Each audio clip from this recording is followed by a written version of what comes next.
الحمد لله رب العالمين والصلاة والسلام على رسوله الكريم وعلى آله وصحبه أجمعين أما بعد.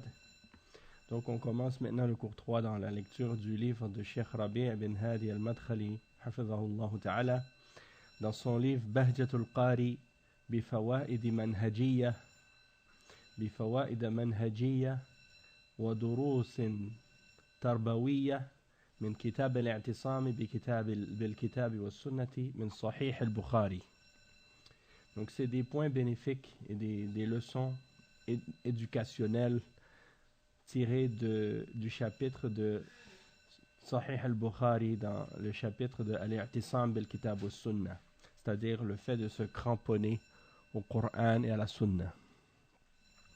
Donc le quatrième hadith que Cheikh Rabi' hafidhahullah a mentionné dans Sahih al-Bukhari dans ce chapitre, c'est le hadith suivant. قال البخاري رحمه الله حدثنا إسماعيل حدثنا مالك عن عبد الله بن دينار أن عبد الله بن عمر رضي الله عنهما كتب إلى عبد الملك بن مروان يبايعه وأقر لك بالسمع والطاعة على سنة الله وسنة رسوله صلى الله عليه وسلم فيما استطعت. Donc ici, l'imam al-Bukhari, il dit que Ismaïl nous a rapporté, que Malik nous a rapporté selon Abdullah ibn Dinar, que Abdullah, le fils de Omar ibn al-Khattab radiyallahu anhuma, a écrit une lettre à Abdul Malik ibn Marwan, le dirigeant de son époque. À cette époque-là, c'était Abdul Malik ibn Marwan, le dirigeant. Et il lui a donné la bay'a. Il lui a donné la bay'a, l'allégeance, le serment d'allégeance, en disant que je déclare pour toi l'écoute et l'obéissance selon la sunna d'Allah et la sunna de son messager dans ce que je suis capable. فيما استطعت. Le Cheikh Rabi' hafidhahullah, il dit هل بيعات المسلمين اليوم مثل هذه البيعة أم إنها ديمقراطية يرشح لها أفجر الناس وقد يكون بعثيا وقد يكون شيوعيا وقد يكون رافضيا أو غير ذلك. بيعة المسلمين المشروعة هي أن تكون على كتاب الله وعلى سنة رسوله صلى الله عليه وسلم، والطاعة لا تكون لأحد من عباد الله إلا بكتاب الله وسنة رسوله صلى الله عليه وسلم، فإن خالف كتاب الله أو سنة رسوله صلى الله عليه وسلم ولو كان خليفة الدنيا كلها وسيدها لا تجوز طاعته في معصية الله أبدا، وإنما يطاع في طاعة الله عز وجل وفي الأمور المباحة التي هي من مواطن الاجتهاد للحاكم المسلم المجتهد. إذا اجتهد وترجح له رأي ولا يصادم نصا فعلى المسلمين أن يطيعوه. قال تعالى وأطيعوا الله وأطيعوا الرسول واحذروا.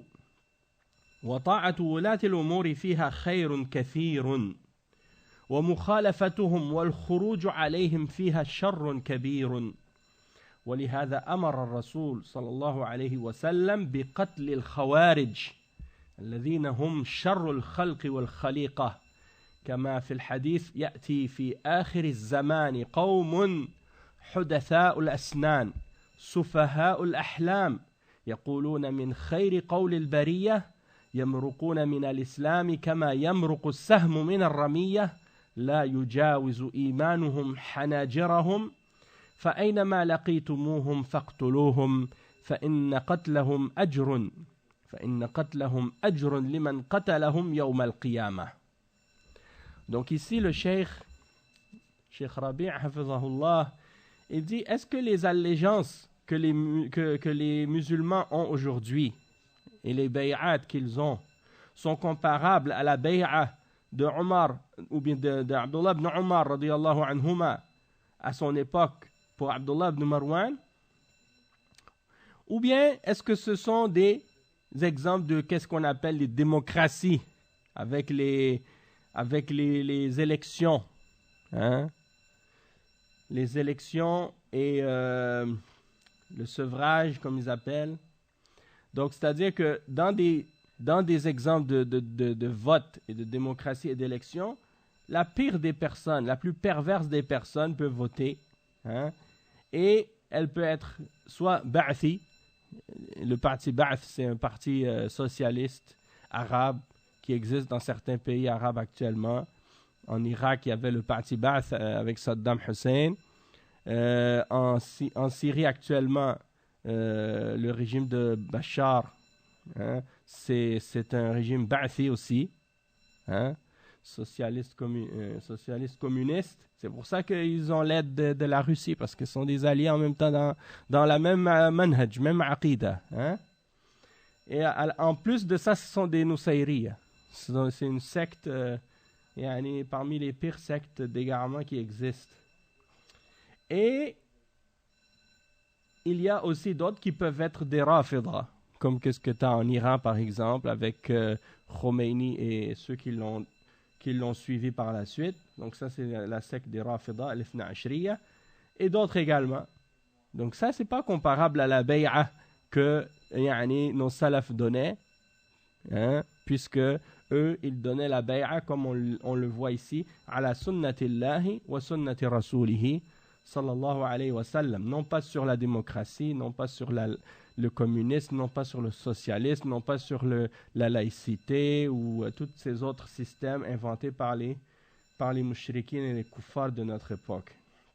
Donc le cheikh, il dit que la bay'a des musulmans qui est légiférée, c'est celle qui est basée sur le livre d'Allah et la sunna du messager sallallahu alayhi wa sallam. Et il dit, et l'obéissance dans cette allégeance-là, elle ne peut être donnée à quiconque parmi les serviteurs d'Allah, excepté selon le livre d'Allah et la sunna du messager sallallahu alayhi wa sallam. Et si ça contredit le livre d'Allah ou la sunna du messager, c'est-à-dire que par exemple si le dirigeant il nous ordonne de contredire le Coran ou de contredire la sunna, même si c'est le khalifa de la dunya, hein, même si c'est lui qui dirige la dunya au complet et que c'est lui le chef de toute la umma, dans tous les, s'il n'y avait pas par exemple, s'il y avait un seul pays musulman, tous les pays musulmans seraient unis en un seul, et qu'il y avait un seul khalifa par exemple, et que ce khalifa lui il nous ordonne de désobéir à Allah et au messager, eh bien il ne serait pas permis de lui obéir dans la désobéissance d'Allah.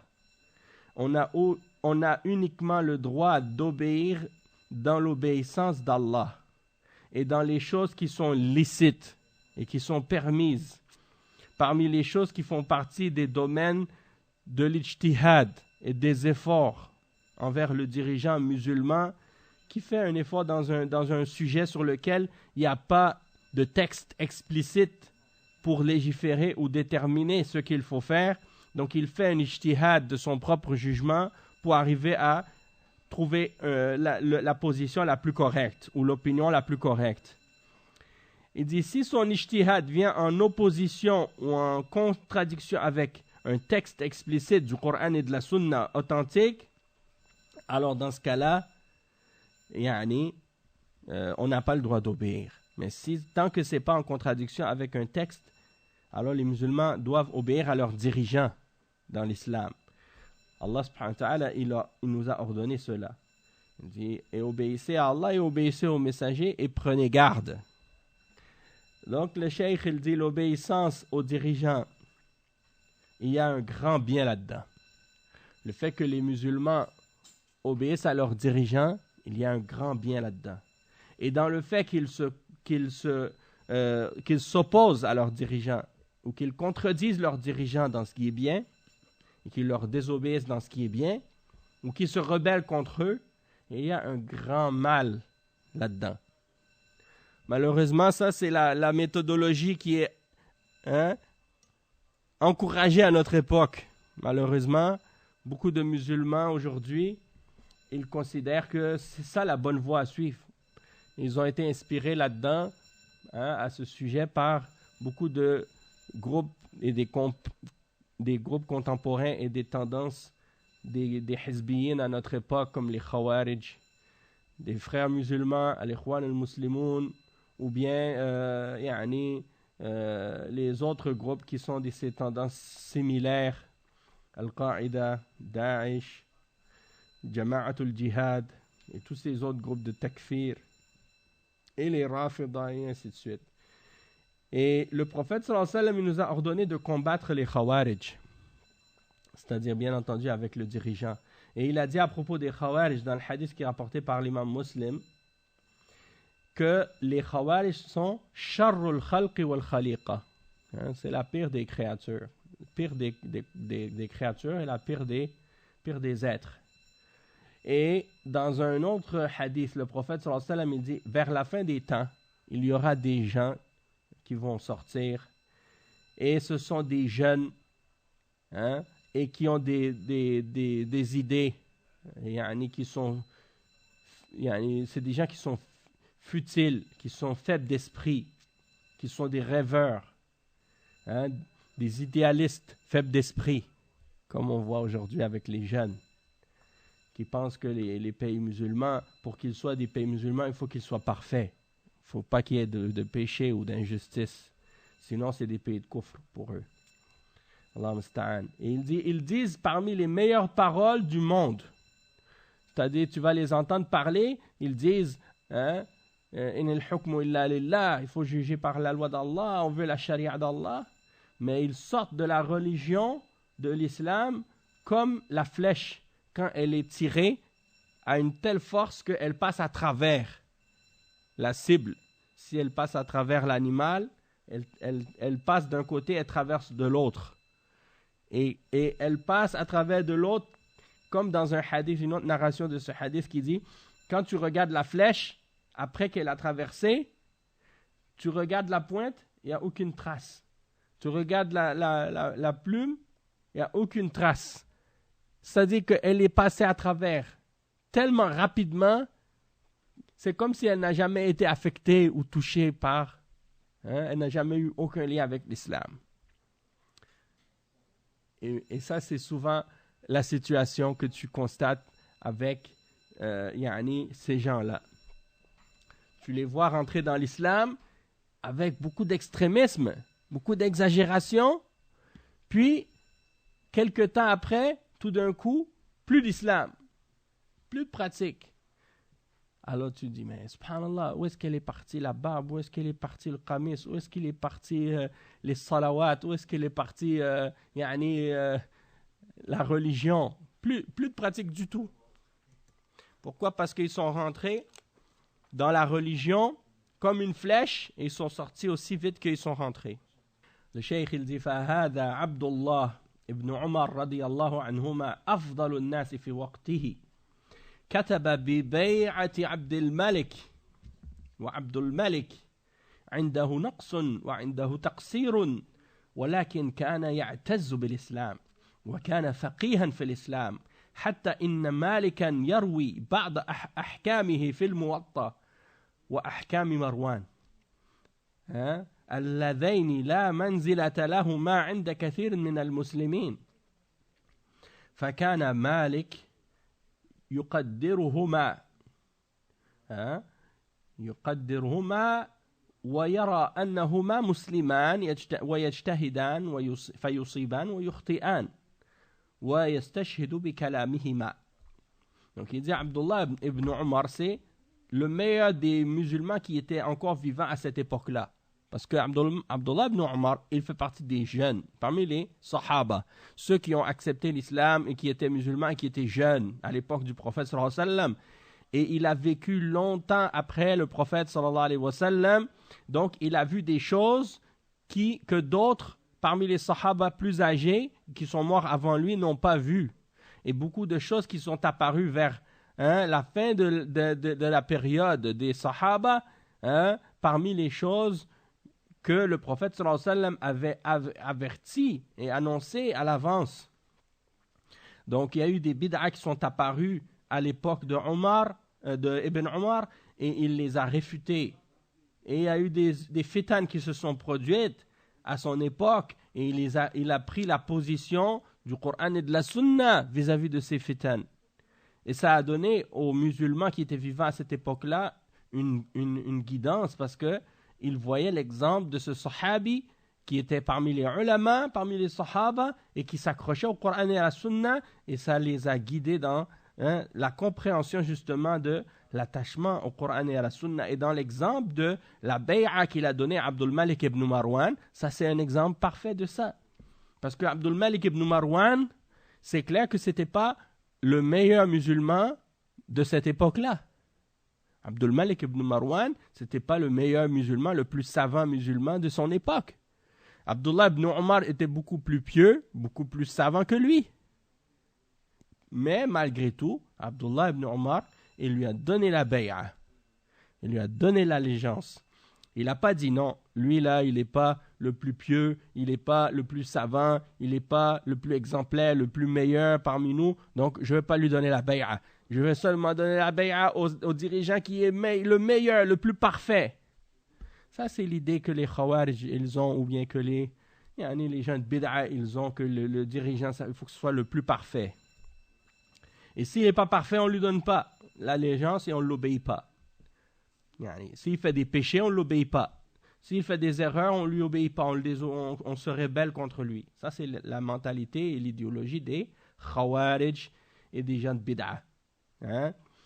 Donc, le cheikh, il dit, Abdul Malik ibn Marwan, Abdullah ibn Omar, il lui a écrit pour lui envoyer sa bay'a, pour lui dire je te donne l'allégeance. Même s'il dit, malgré que Abdul Malik ibn Marwan, il avait des défauts, il avait des faiblesses, il avait des manquements, mais il était fier de l'islam. Il avait une fierté pour l'islam et il avait une bonne compréhension de l'islam. Il était faqih, il avait de la science dans la religion et de la compréhension dans la religion. Même que l'imam Malik, il rapporte certaines de ses règles dans Al-Muwatta parmi les règles de Marwan. Donc Abdul Malik et son père Marwan. Parce que Abdul Malik, c'est le fils de Marwan. Et Marwan, c'est le fils de Zayd. Et Zayd, c'est le fils de Muawiyah. Si je ne me trompe pas, c'est ça. Donc, c'est des gens. Donc, Muawiyah, c'est un sahabi, c'est un compagnon du prophète sallallahu alayhi wa sallam, c'est celui qui a écrit la révélation, et il est un des compagnons parmi les grands compagnons. Le frère de Habiba, la mère des croyants, l'épouse du prophète sallallahu alayhi wa sallam. Et il a fait beaucoup de choses, de grandes choses. À l'époque de Uthman, radiyallahu anhu, ou même, je pense même à l'époque de Omar, radiyallahu anhu, il avait été placé comme amir de la région de Sham. Et à l'époque de Uthman, il restait là aussi. Il était bien. Les gens de Sham l'aimaient beaucoup parce qu'il avait des bonnes qualités comme dirigeant. Et à ses mains, par ses efforts et par ses mains, il y a eu des grandes choses qui ont été faites pour l'islam et les musulmans. Et à un moment donné, par la suite, il a été même le calife. À un moment donné, il a été celui qui a succédé après Ali radiyallahu anhu. Il y a eu Al-Hassan qui l'a succédé. Et étant donné qu'il y avait une fitna, eh bien Al-Hassan, il a laissé volontairement le khilafa à Muawiyah. Donc Muawiyah est devenu le khalifa après lui. Et il a fait de grandes choses. La première flotte navale qui a combattu et qui a fait le djihad sur la mer, c'est à l'époque de Muawiyah radiyallahu anhu. Et son fils Zayd, je pense qu'il s'appelait Zayd, si je ne me trompe pas. Zayd ou un autre nom, j'ai oublié ça, je ne suis pas certain. En tout cas, puis son fils s'appelait, le fils de celui-là s'appelait Marwan. Et Marwan a eu un fils qui s'appelait Abdul Malik. Et donc, c'est de lui qu'on parle maintenant. Yazid, exact. Je savais que c'était proche de Zayd, mais ce n'était pas Zayd. C'est Yazid. Yazid ibn Muawiyah. Et après Yazid a eu Marwan. Et Marwan a eu après Abdul Malik. Donc, le cheikh, il dit que ces deux dirigeants-là, Marwan et Abdul Malik, ils avaient un respect. Hein? L'imam Malik avait un respect pour eux. Hein? Et il considérait que c'était deux musulmans qui faisaient des ijtihads, qui pouvaient avoir raison, comme ils pouvaient se tromper des fois. Et il utilisait ces paroles comme exemple. Hein? Il se référait à ces paroles et à leurs propos dans leur jugement comme exemple. Et il y a malgré ça, à notre époque, beaucoup de musulmans qui ne donnent aucun respect à ces musulmans-là, à ces dirigeants-là. Hein? Ils les dénigrent même parfois. Allah al-Musta'an. Il y a parmi les musulmans à notre époque qui ont un regard très sombre et très négatif sur l'histoire musulmane et sur qu'est-ce qui s'est passé après le prophète sallallahu alayhi wa sallam et jusqu'à notre époque. Ils voient l'histoire de l'islam et des musulmans comme quelque chose de très négatif et de très sombre. Pourquoi? Parce qu'ils n'ont aucune compréhension de l'histoire. Et ils n'ont aucun respect non plus pour l'histoire et pour les efforts que les prédécesseurs ont fait, malheureusement. Donc ça, c'est vraiment dommage. Aussi, parfois, qu'est-ce qu'ils font? C'est qu'ils jugent l'époque des salafs selon les critères ou les valeurs ou les règles des gens d'aujourd'hui et des kuffars aujourd'hui, au lieu de se référer, bien entendu, aux références islamiques. Le cheikh, il dit ensuite, فَأَمَّا الْخَوَارِجْ فَخَرَجُوا عَلَى مَرْوَانَ وَخَرَجُوا عَلى أَوْلَادِهِ وَخَرَجُوا عَلى بَنِي الْعَبَّاسِ ودائما هم في خروج. أما علماء الأمة الناسحون ولو لاحظوا على الحكام ظلما وانحرافا فإنهم يلزمون طاعتهم لأن لزوم الإمام والجماعة فيه خير كثير. Donc le cheikh il dit ici حفظه que les Khawarij, eux, ils se sont rebellés contre Marwan et ils se sont rebellés contre ses descendants, contre ses enfants par la suite, et ils se sont rebellés contre également Bani al-Abbas. Bani al-Abbas, c'est une autre dynastie. La dynastie de Muawiyah et Yazid, Marwan, Abdul Malik, ça c'est, on l'appelle cette dynastie-là, c'est Al-Umayyah. Al-Umayyah. Al-Umayyoun. Et après, qu'est-ce qui est arrivé après un certain moment? Il y a une autre dynastie qui a comme voulu prendre le pouvoir. Qu'est-ce qu'ils ont fait? Ils ont éliminé tous les descendants des Umayyah, puis ils ont pris le pouvoir. Et à partir de ce moment-là, il y a eu une autre dynastie qui a été au pouvoir, c'était Al-Abbasiyah. Donc Al-Abbasiyah, c'est eux qui ont été au pouvoir par la suite, et c'est cette dynastie-là qui a continué. Et les Khawarij se sont rebellés en même temps. Comme ils se sont rebellés contre les Umayyah, ils se sont aussi rebellés contre les Abbasiyah par la suite. Parce que les Khawarij ne sont jamais satisfaits, peu importe quelle dynastie. Vous les voyez aujourd'hui, ils se révoltent. Ils se sont révoltés à l'époque des Umayyah. À l'époque de Ali, ils se sont rebellés. À l'époque des Umayyah, ils se sont rebellés. À l'époque des Abbasiyah, ils se sont rebellés. Et jusqu'à par la suite, même à l'époque des Uthmaniyah, ils se sont rebellés. Et maintenant, contre As-Saoudiyya, ils se sont rebellés.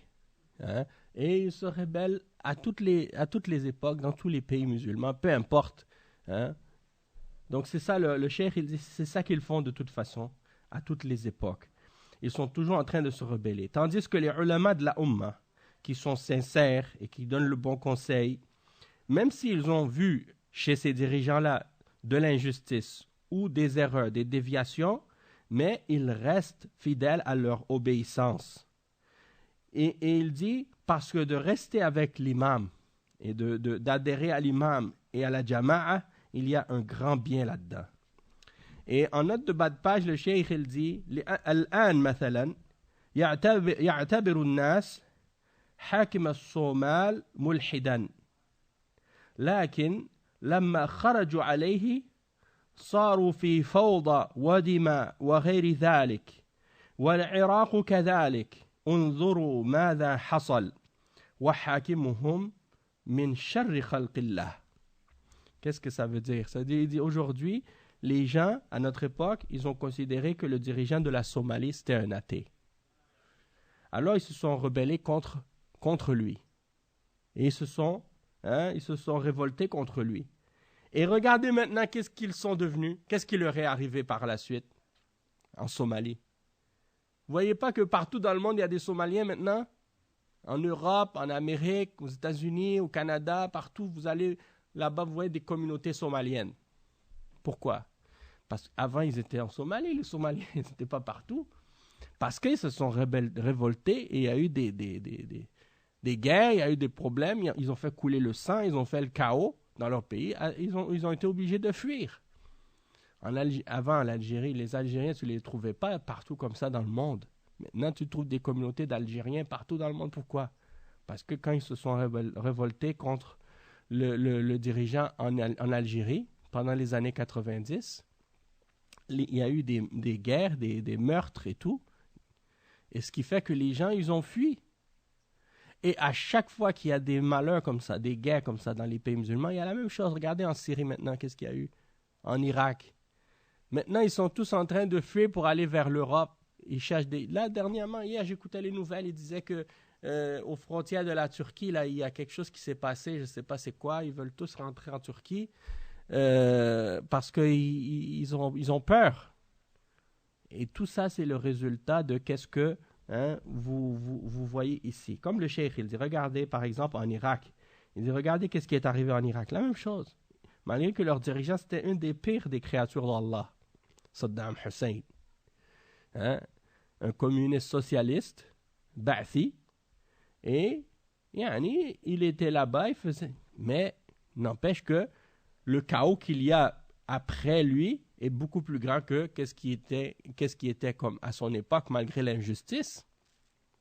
Mais les gens, ils jugent d'une façon des fois qui est corrompue, parce qu'ils ont perdu les repères de l'islam. Le cheikh, il dit ensuite, Ar-Rasul sallallahu alayhi wa sallam أمر الأمة بالصبر على ولاة الأمور ما لم يروا كفرا بواحا فإذا رأيتم كفرا بواحا جاز حينئذ الخروج بشرط أن يكون هناك قدرة على إزاحة هذا الظالم الكافر أما إذا لم تكن هناك قدرة فلا لأن التعرض له حينها يأتي بمفسدة أكبر وفي تاريخ المسلمين ما جرهم الخروج على الحكام إلا للشر الكبير وهذا من باب أراد أن يكحلها فأعماها سبحان الله يريد أن يزيل ضررا وظلما فيأتي بشر منه. Tu comprends, Muslim? أراد أن يكحلها فأعماها. طيب, on va l'expliquer Inch'Allah. Donc, Ar-Rasul sallallahu alayhi wa sallam, il a ordonné à la Ummah de faire preuve de patience et d'endurance envers les dirigeants musulmans, tant qu'ils n'ont pas vu un kufr clair et explicite. Et lorsqu'ils voient un kufr qui est clair et explicite, à ce moment-là, il leur est permis de se révolter ou de sortir contre le dirigeant, mais à condition qu'ils ont la capacité de le retirer du pouvoir et qu'ils ne vont pas faire couler le sang des innocents. Mais s'ils n'ont pas la capacité de le retirer, alors dans ce cas-là, ils ne doivent pas se précipiter ou bien avoir l'idée même de faire ça à ce moment-là, parce que ça risque de créer un plus grand mal que le mal de la présence de ce dirigeant-là, qui est kafir.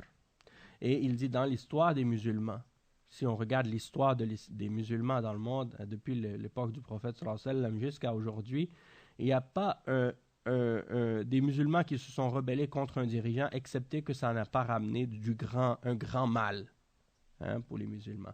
Et il dit, c'est comme le proverbe qui dit, il a voulu أراد أن يكحلها فعماها. Qu'est-ce que ça veut dire? Al-kuhl, vous savez ce que c'est al-kuhl? Al-kuhl, c'est la poudre noire qu'on met dans les yeux là. Al-kuhl. Arada an yakhalaha. Il a voulu lui mettre du kuhl dans les yeux, sur ses sourcils là. Tu sais c'est quoi? Hein? Mais il l'a aveuglé sans faire exprès avec la Al-kuhl ici, sur les sourcils là, dans les yeux. Ils mettent la poudre noire. Vous savez c'est quoi? Bon, mais on utilise un bâton pour mettre ça. Mais si quelqu'un ne fait pas attention, il rentre le bâton dans l'œil de la personne, il le crève. Donc c'est ça qu'il a dit, le cheikh, il dit, il a voulu lui mettre du kuhl, il lui a crevé l'œil. Il l'a aveuglé. Il l'a aveuglé. Tu comprends, c'est une expression. En voulant dire, yani, t'as voulu réparer quelque chose ou embellir quelque chose, mais au lieu de faire ça, t'as aveuglé la personne. Donc ça veut dire, toi tu vois le dirigeant qui est kafir, tu veux l'enlever, mais au lieu d'amener quelque chose de mieux, tu as créé plus de désordre. C'est ça l'exemple là-dedans. Donc tu veux enlever un mal, mais tu veux enlever une injustice, puis tu ramènes une injustice plus grande et un mal plus grand que celui que tu voulais retirer.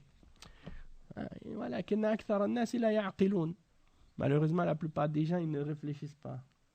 Le cheikh il dit فهذا عبد الله بن عمر رضي الله عنهما سيد الأمة في وقته وهو الأولى بالخلافة من عبد الملك ومع هذا ما نازعه أبدا. Il dit regardez Abdullah ibn Omar, le fils de Omar ibn al-Khattab. Omar ibn al-Khattab, c'était le deuxième successeur du prophète sallallahu alayhi wa sallam, le deuxième khalifa de la Ummah, le meilleur après Abu Bakr radiyallahu anhu. Et lui, Abdullah ibn Omar, c'est son fils. Il est meilleur dans la piété, dans son mérite, dans sa science, que Abdul Malik ibn Marwan. C'est un sahabi. Il a vu le prophète sallallahu alayhi wa sallam, il a vécu avec lui. Abdul Malik ibn Marwan n'a jamais vu le prophète sallallahu alayhi wa sallam, c'est pas un sahabi. Hein? Donc, n'est-ce pas que lui mérite plus d'être khalifa? Hein?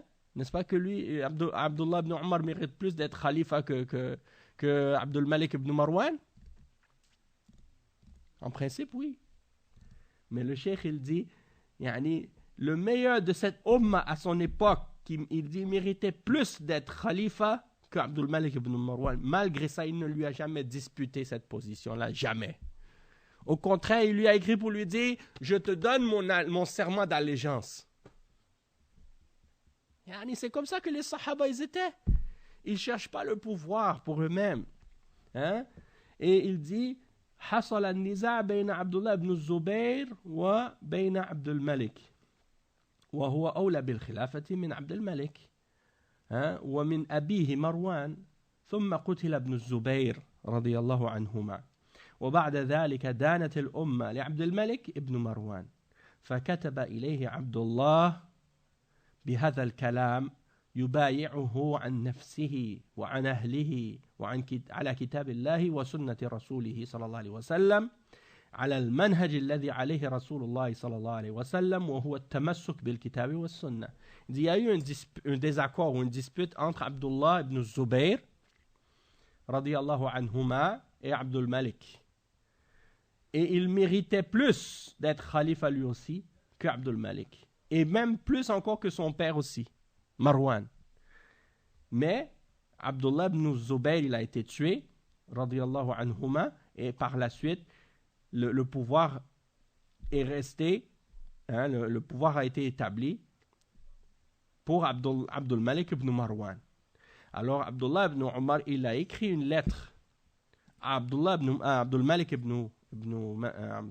ibn Marwan pour lui dire qu'il lui donnait la bay'a pour lui et pour sa famille sur le livre d'Allah et la sunna du messager sallallahu alayhi wa sallam et sur la méthodologie et la voie sur laquelle était le messager d'Allah sallallahu alayhi wa sallam, c'est-à-dire de se cramponner et de s'accrocher au livre d'Allah et à la sunna du messager sallallahu alayhi wa sallam. Il dit فهذه الأمور مما يجب أن يفقهها الناس من كتاب الله وسنة رسوله صلى الله عليه وسلم من أن البيعة لا تكون إلا على كتاب الله. Donc il dit اليوم البيعة على الديمقراطية الكافرة. والتي كم يترتب عليها من المفاسد وكم تضيع فيها من الأموال وتزهق فيها من الأرواح ويتكرر هذا الداء كل مرة حسب ما يحددونه للرئيس الديمقراطي فكم يحصل من الشرور والمفاسد التي من أخطرها عدم المبالاة بكتاب الله وسنة رسوله صلى الله عليه وسلم وعدم اختيار الطريق الذي شرعه من البيعة الشرعية على كتاب الله وسنة رسوله صلى الله عليه وسلم إلى التشبث بالديمقراطية والعياذ بالله فنسأل الله العافية. Donc le cheikh il dit ensuite que la Ummah elle doit comprendre ces choses-là parce que ça fait partie des choses qu'il est obligatoire aux gens de comprendre. C'est-à-dire, il faut les comprendre à partir du livre d'Allah et de la sunna du messager sallallahu alayhi wa sallam, c'est-à-dire que la bay'a, elle ne peut être que selon le livre d'Allah. Et c'est-à-dire que l'allégeance, le serment d'allégeance doit être basé sur le livre d'Allah. Ça, c'est important. Et il dit aujourd'hui, malheureusement, les musulmans, ils donnent leur allégeance selon la démocratie, qui est à la base mécréante. La démocratie, ce n'est pas un système musulman, ce n'est pas un système islamique. Aucun prophète n'a jamais enseigné ça. Et malheureusement, beaucoup de musulmans aujourd'hui, ils ne jurent que par la démocratie. Et ils ne croient qu'en la démocratie. Et ils ne parlent que de démocratie. Et même parfois certains qui se disent islamistes, qui prétendent appeler à l'islam et qui demandent l'application de l'islam et de la charia et qui n'ont de conviction que en le système démocratique. Et j'ai entendu ça une fois. Il y a un parmi les Ikhwan à Montréal qui avait parlé avec un journaliste à Montréal et il avait dit ça dans un reportage. Il a dit, quand il lui a posé la question, c'est quoi un État islamique? Il a dit, c'est un État démocratique qui juge selon la charia. Et c'est n'importe quoi. Parce que dans l'État démocratique, ou dans un système démocratique, il n'y a pas de différence entre un kafir ou un musulman. Ça veut dire qu'un kafir peut se présenter comme chef, représentant pour la gouvernance du pays musulman. Et s'il est élu, il va gagner, il va diriger le pays. Dans l'islam, un kafir n'a pas le droit de diriger les musulmans. Et ça, c'est juste un des exemples. Mais le cheikh, il dit, si on regarde la démocratie, combien de méfaits découlent de l'application de ce système-là dans les pays musulmans, et combien d'argent est gaspillé, et combien de vies sont sacrifiées, sont tuées à cause de ce système. Et à chaque 4 ans ou 5 ans, eh bien, ça se répète encore une fois ce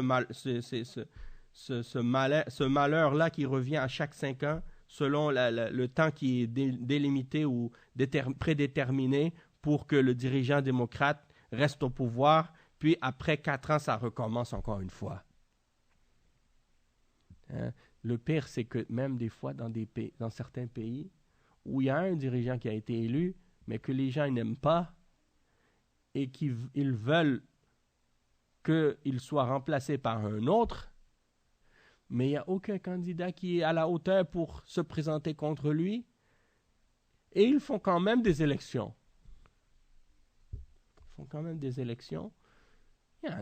Puis c'est gaspiller de l'argent, gaspiller du temps, gaspiller de l'énergie. Actuellement, j'ai entendu ça l'autre jour, j'écoutais la radio, et aux nouvelles, il disait qu'aux États-Unis, il y a un des candidats, je ne me rappelle pas de son nom, là, mais c'est un nouveau, j'avais pas entendu parler de lui auparavant, mais il paraît qu'il est milliardaire, puis il a dépensé des milliers de dollars là, pour sa campagne électorale. Puis lui, ça ne lui dérange même pas parce qu'il est tellement riche. Puis peut-être même il a des compagnies de médias là, avec lui qui diffusent ces pubs là tout le temps. Mais celui qui est riche, il peut devenir président facilement avec de l'argent. Mais si tu n'as pas d'argent, tu vas rester au coin de la rue. Tu vas jamais devenir président si tu es pauvre. Ça veut dire que c'est un système qui est basé sur l'argent. Hein? Allah musta'an. Et le cheikh, il explique ensuite, il dit, donc il y a beaucoup de mal et de méfaits qui sont reliés à ça. Et parmi les plus dangereux de ces méfaits-là, c'est quoi? Le fait que les gens ils ne donnent plus d'importance par la suite, ni au Coran, ni à la Sunna. Pourquoi? Parce que les gens ils vont dire, on fait nos propres lois, on n'a pas besoin de Coran ni de la Sunna. Quand est-ce qu'aujourd'hui, par exemple, dans certains pays, là, quand les gens ils ont un problème ou un conflit, pour régler leur conflit, ils vont dire, bah, on va regarder la loi, c'est quoi dans le Coran? Ah, tu as un problème de commerce, tu as un problème d'héritage. Qu'est-ce qu'il dit Allah subhanahu wa ta'ala? Qu'est-ce qu'il dit le messager d'Allah? On va regarder dans le hadith. On va regarder qu'est-ce que les fuqaha ont dit là-dessus, dans les livres, quels dalils ils ont rapportés. Mais à notre époque, non. On va regarder qu'est-ce que le code civil, qu'est-ce qui est écrit dans le code civil, qu'est-ce qui est écrit dans telle ou telle loi. Ça veut dire tu laisses le Coran et la Sunna sur l'étagère ramasser la poussière, hein, et les livres de hadith, tu les laisses traîner comme ça sur l'étagère, tu les utilises pas, ou tu les lis juste pour la baraka, ou bien juste pour les hasanat. Mais pour l'application, c'est pas nécessaire. Et pour s'y référer. C'est comme l'exemple que je dis tout le temps à chaque fois. Quand j'écoutais un reportage, il disait, dans un pays musulman, il disait, il faudrait qu'on fasse une loi contre le harcèlement sexuel en milieu de travail. Il dit, dans un pays musulman, tu veux faire une loi contre le harcèlement sexuel au milieu de travail? Il n'y a pas ça déjà dans le Coran? Il n'y a pas ça déjà dans la Sunna? Tu es obligé de l'inventer, cette loi? Depuis 1400 ans, Allah il a déjà légiféré les règles et les lois pour justement éviter qu'il y ait des harcèlements sexuels et des agressions sexuelles en milieu de travail. C'est pas pour rien que le prophète sallallahu alayhi wa sallam, il a interdit al-khalwa. Il a interdit la mixité entre les hommes et les femmes. Hein? Il a interdit at-tabarruj. Il a interdit les femmes qui se parfument devant en milieu public, et des choses comme ça. Donc toi, maintenant, tu viens 1400 ans après tout ça, puis tu dis maintenant, il faut inventer une nouvelle loi parce qu'il n'y en a pas. Elle existe depuis déjà que Allah il l'a révélé et le prophète sallallahu alayhi wa sallam l'a clarifié. Toi, tu viens, tu dis, on a besoin d'une loi. Est-ce que quelqu'un qui parle comme ça, est-ce qu'il a vraiment compris sa religion? Ça, c'est pas possible. Donc le cheikh il dit que il faut pas donc ça c'est parmi les plus grands méfaits de la démocratie, que les gens ils ne donnent plus d'importance au Coran et à la Sunna, wa alaykum salam wa rahmatullahi wa barakatuh, et qu'ils ne vont pas choisir la méthode qui a été choisie dans ce que Allah a légiféré pour déterminer qui va être le dirigeant, c'est-à-dire la bay'a, selon le Coran et la Sunna du messager sallallahu alayhi wa sallam. Et il dit, il a tashabbuth bid-démocratie. Donc les gens, qu'est-ce qu'ils ont fait? Ils se sont basés sur la démocratie maintenant. Donc ça fait partie des choses que les musulmans doivent combattre, sincèrement, et que les musulmans doivent comprendre. Et il faut qu'ils aient une conviction profonde en ça. Et ce n'est pas permis pour les prêcheurs islamiques et ceux qui appellent à l'islam de défendre la démocratie ou d'encourager les musulmans à la démocratie ou de leur faire croire que la démocratie c'est acceptable en islam ou que c'est permis en islam.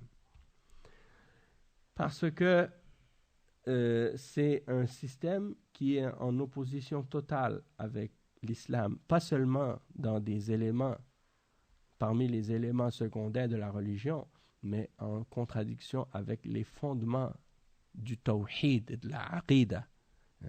Et dernièrement, je lisais un article qu'ils ont mis dans le journal en France, où ils disaient que, par exemple, ils ont fermé une école où on enseignait des petits-enfants. Ils disaient que parce qu'ils enseignaient le tawhid, soi-disant, ils ont trouvé des raisons pour fermer l'école, mais ils ont dit également parmi les raisons pourquoi ils ont fermé l'école, c'est parce qu'ils enseignaient à des enfants la foi en le tawhid, hein, et la foi en Allah subhanahu wa ta'ala. Et pour eux, d'enseigner à des enfants, à des petits-enfants, la foi en Allah subhanahu wa ta'ala et le tawhid, ça c'est pour eux de l'extrémisme. Hein. Alors qu'est-ce qu'ils souhaitent? Que les musulmans enseignent quoi? Le kufr aux enfants pour que ce soit correct pour eux? Donc, le danger de ces systèmes-là, c'est que c'est ça. C'est des systèmes qui ont été fabriqués par les koufars. Et les koufars, leur seule intention et leur seul but, c'est d'opposer Allah et ce qu'il a révélé à son messager. Donc, celui qui n'a pas encore compris ça, eh bien, il est encore en train de se laisser tromper par ses ennemis et par les ennemis d'Allah et de sa religion. Hein? Donc, à notre époque, là, ils sont en train de faire la guerre à l'islam et aux musulmans en utilisant ces méthodes-là. Parce que eux, ils ont essayé dans le passé avec leur religion, le christianisme et le judaïsme, ils ont essayé de combattre les musulmans, ils n'ont pas réussi. Et là, à l'époque moderne, eux-mêmes, à cause de ça, probablement qu'ils ont vu que quand ils ne sont pas capables d'écraser ou de battre les musulmans, alors là, ils ont dit, cette religion-là qu'on a, elle n'est pas vraie. Là. Et on n'est pas capable de battre les musulmans. On a besoin de quelque chose d'autre, plus puissant. Alors, ils pensent qu'avec l'athéisme, là, maintenant, et la laïcité, la démocratie, ils vont être capables de combattre l'islam et les musulmans. Mais ils se trompent. Hein? Ils vont le comprendre s'ils ne l'ont pas déjà compris. Parce que l'islam, c'est la religion d'Allah. Et quand on regarde qu'est-ce qui se propage à notre époque, hein, est-ce que c'est la religion que les musulmans ont apprise, qui est l'islam folklorique, traditionnel, mélangé avec toutes sortes de traditions et de coutumes et de pratiques qui sont innovées, et des bid'a et des khurafat, des bid'a, des soufiyas, ou bien toutes sortes d'égarements? Est-ce que c'est ça qui se propage plus chez eux, ou bien c'est la da'wa salafiyya, la da'wa au Coran et à la sunna et à la compréhension de l'islam? C'est ça qui les dérange plus, parce que c'est ça qui se propage le plus et c'est ça qui prend le dessus. Alors là, ils sont obligés maintenant de commencer à même faire des lois pour essayer de stopper les musulmans, stopper les salafis, pour les empêcher de propager le Coran et la sunna et la aqida et le tawhid, parce que c'est ça qui fait vivre les musulmans, c'est ça qui fait vivre les cœurs, c'est ça qui réveille les gens, c'est ça qui les ramène à la réalité de l'islam. Si c'est des soufis qui sont assis dans la mosquée en train de chanter, tourner en rond, danser, hein, toute la journée, ça les dérange pas. Mais si c'est des gens qui sont en train d'enseigner le tawhid, la aqida, de s'accrocher au Coran, là, ça les dérange. Parce que les soufis, là, ils ne vont pas dire quoi que ce soit contre le kufr et le shirk. Ils ne combattent pas le kufr et le shirk. Les soufis, ils acceptent, au contraire, ils sont ouverts à tout. Mais les gens qui sont sur la voie de la sunna, qui s'accrochent à la aqida des salaf, ils vont condamner le kufr, condamner le shirk, condamner les bid'a, condamner tout ce qui est contraire à la aqida des prophètes et à la voie des messagers. Et c'est ça qui les dérange. C'est ça qui les dérange, et pour ça, ils veulent stopper par tous les moyens cette da'wa. Comme ils ont voulu, à l'époque des prophètes, ils ont voulu les stopper. Et à l'époque du prophète Mohammed sallallahu alayhi wa sallam, ils ont voulu le stopper de faire sa da'wa aussi. À notre époque, ils veulent stopper aussi les gens qui suivent cette da'wa également. Mais alhamdulillah, Allah subhanahu wa ta'ala, c'est lui qui gère sa religion, et c'est lui qui